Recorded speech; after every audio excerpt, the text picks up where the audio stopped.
நண்பர்களுக்கு வணக்கம். இன்றைக்கி நம்ம தேங்காய் திரப்பி பால் வந்து எப்படி செய்யுதுன்னு பார்க்கலாம். அதுக்கு நான் ஒரு கப் வந்து தேங்காய் எடுத்திருக்கேன். அரை மூடி தேங்காய், பார்த்திங்கன்னா வெல்லம், வாசனைக்காக ஏலக்காய், 200 பால், அவ்வளோதான். இப்போ கடாய் நல்லா சூடாக இருக்குது. இப்போ பேன் நல்லா சூடாக இருக்குது. பார்த்திங்கன்னா 200 பால் வந்து நான் வந்து எடுத்திருக்கேன். நல்லா கொதி வரட்டும். இப்போ பால் பொங்கி வருது. இப்போ வந்து இது கூட வந்து சேர்த்துக்கலாம். வந்து மீடியமாக வச்சுக்கோங்க. பாருங்கள், நல்லா கலந்து விட்டுக்கலாம்.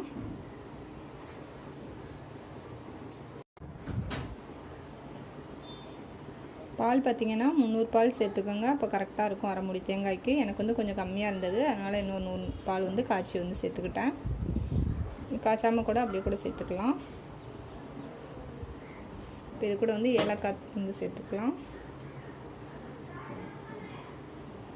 இப்போ வாசனைக்காக கொஞ்சம் ஏலக்காய் பொடி வந்து சேர்த்துக்கிறேன். வந்துட்டு சிம்மில் வச்சுக்கலாம்.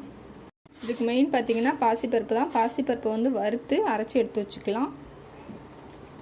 அரைச்சி எடுத்தாந்தாச்சு. இதை வந்து இது கூட வந்து சேர்த்துக்கலாம். வறுத்து அரைச்சி எடுத்துக்கோங்க. எல்லாத்தையும் நல்லா கலந்துக்கலாம். இப்போ வந்துட்டு வெல்லம் வந்து சேர்த்துக்கலாம்.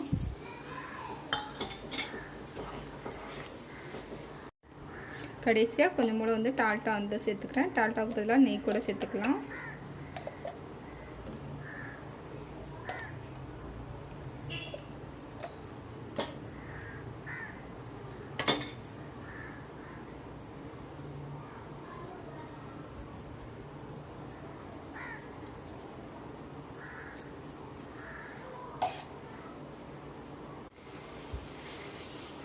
ரெடி ஆயிடுச்சு. இப்போ வந்துட்டு ஸ்டவ் ஆஃப் பண்ணிவிட்டு ஆற விட்டுறலாம்.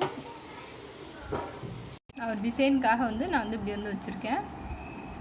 இருக்கட்டும். இப்போ வந்து ஃப்ரீசரில் வந்துட்டு ஒரு 1 ஹவர் வந்து வச்சிடலாம். இப்போ 1 ஹவருக்கு மேலே ஆயிடுச்சு. 2 ஹவர் இருக்கும். அதாவது சூப்பராக நான் வந்து எடுத்துட்டேன்.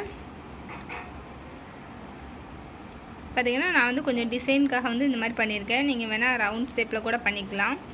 உங்களுக்கு எந்த ஷேப் வேணுமோ அதுக்கேற்ற மாதிரி வந்து பண்ணிக்கோங்க. என்னோட இந்த பதிவு பிடிச்சிருந்தா லைக் பண்ணுங்கள். இவ்வளோ நேரம் என்னோடய பதிவை பார்த்தவங்களுக்கு ரொம்ப ரொம்ப நன்றி.